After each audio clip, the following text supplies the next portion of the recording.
Today we're going to be demonstrating MMT for the ankle. We're going to be starting with eversion, so having your patient sitting. Um, we're going to test eversion with dorsiflexion first. So you'd want the patient to bring their toes towards themselves and then bring the foot out.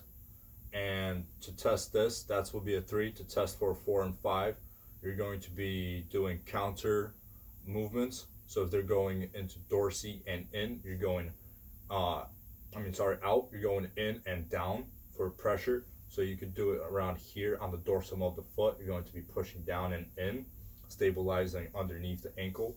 Then 4 for moderate pressure, 5 for maximum. And then we could test for 2, which would be just partial range of motion. And then will be 1, which would be a trace of a muscle contractility. And then next we have plantar flexion with eversion. Same thing. Patient completes the motion by themselves. That'll be a grade 3, grade 4, and 5.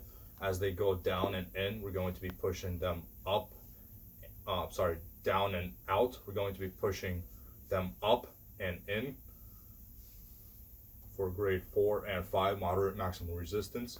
And then for 2, it'll be palpation for muscle contractility. 0 will be nothing, obviously due to paralysis. And next we have our inversion. So patient will just bring their foot in like so. That movement by itself, the tibialis posterior, so you're going to be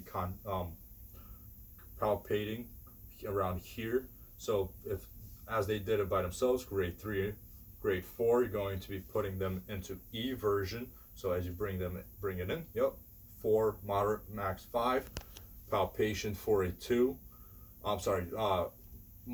Partial range of motion for a 2, and then palpation for a 1. Next we have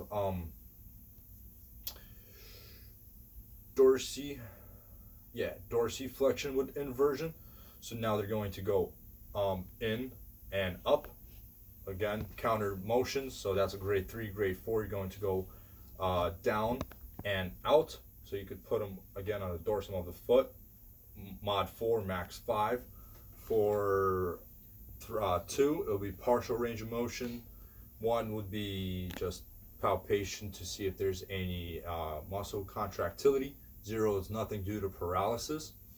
So that concludes our dorsi and plantar and inversion eversions. Next we have plantar flexion by itself. Oh, and toes, correct. So now we have the toes. We have flexion and extension of the toes, including the big toe. So to test flexion, you would just put one finger underneath here for resistance, but they'll do it by themselves for a 3. And for a 4, you'll put your finger here and apply moderate resistance as they push their toes down, and then max for a 5. 2 would be just palpation for contractility of a muscle. 0 will be nothing due to paralysis. And now for extension, you just flip to the dorsum of the foot, and as they bring it up, that's for a 3, 4, moderate, and then maximum resistance. Palpation would be around on the dorsum of the foot. For the flexors, it's a bit tough because of its origin. And yeah, now we go into plantar flexion. Patient could be standing. They could use something to support themselves if need be. Patient would do 1 by themselves. Lift 1 leg and then just do 1. That would be for grade 3. For a grade 4 and 5, if they exceed 25, that is a 5. If they go underneath 25, from 2 to 24, that is a grade 4. If patient cannot do a single 1 in correct form or proper body mechanics, would you please lay on your stomach? Patient will go into prone position, going onto their stomach, and the therapist would be on the side that he's testing. We'll go with the right.